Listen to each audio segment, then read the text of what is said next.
Theory and Moss. Moss came back and charged in the corner, but Theory held up the Money in the Bank briefcase. Moss crashed in the briefcase, called for DQ. He's beaten his with the briefcase. This was 17 minutes, but the work was, for what they got out of this is like, whatever. But he's beating him with the briefcase. Brock Lesnar's music plays, huge ovation.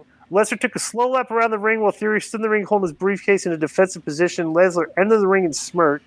Lesnar kicked Theory, who dropped the briefcase. Lesnar gave Theory an F5 and then beat him to death with the briefcase. Lesnar played to the crowd and then picked up Theory and gave another F5 onto the briefcase, and his music played, and he stood over Theory to end the show. What'd you think of this? That was a great closing segment. The people absolutely love Brock, even though he's a terrible promo. And he went out there, and that place melted. I would only imagine what would have happened if he would have shown up in Madison Square Garden with that crowd on Monday. But I will say this, bro. I would hate to take anything, and I do mean anything, from Brock, because he's kind of reckless. He took that briefcase and he whooped him with one hand like it was a belt. And I've seen him whip others with chairs, like just very reckless. The F5 just throws him. He doesn't, you know what I'm saying? Right. All that. If they, he takes stuff recklessly too. Like when you see him go over the top rope, he always flips and he's going to land right on his head every time. It looks great, but it's like, geez, why would you choose to do it that way? Right. What do you guys believe happened? Because last time we spoke about this, Brock supposedly had walked out. Next thing you know, he's at the show. Do you think he really walked out and Vince talked him into coming back, or do you think everybody got worked? I don't know. Yeah. I mean, we should at some point.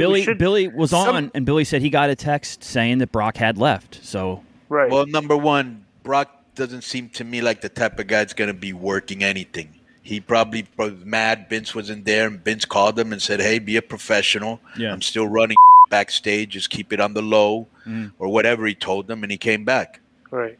I'm gonna Konnan.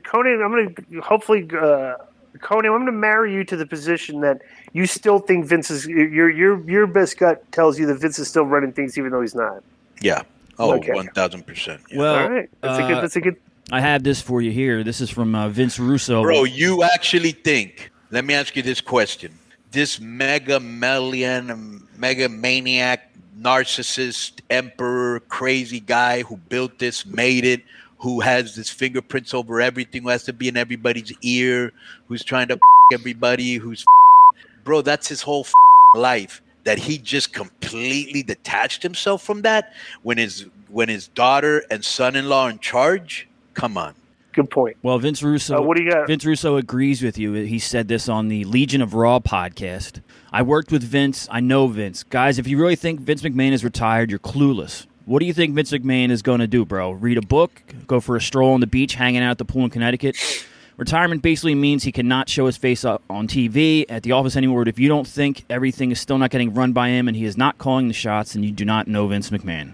Yeah, he's the man, and they're gonna defer to him on stuff. Just like when I'm sure, Biden calls Obama for advice or he calls Bush for advice, they're gonna call him every single day. How do we do this? How do we do that? Hey, connect us to this. Vince is still very much in there until he's actually no longer here.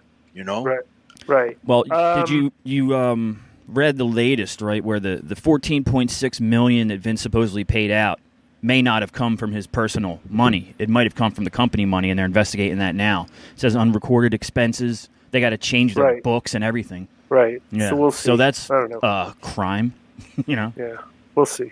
Right. It's not a crime that precludes him from being behind the scenes and moving around. That's true. And that's what we're talking about. And that's what he's going to do, and he's going to continue to do, and we're never going to find out about it. Right.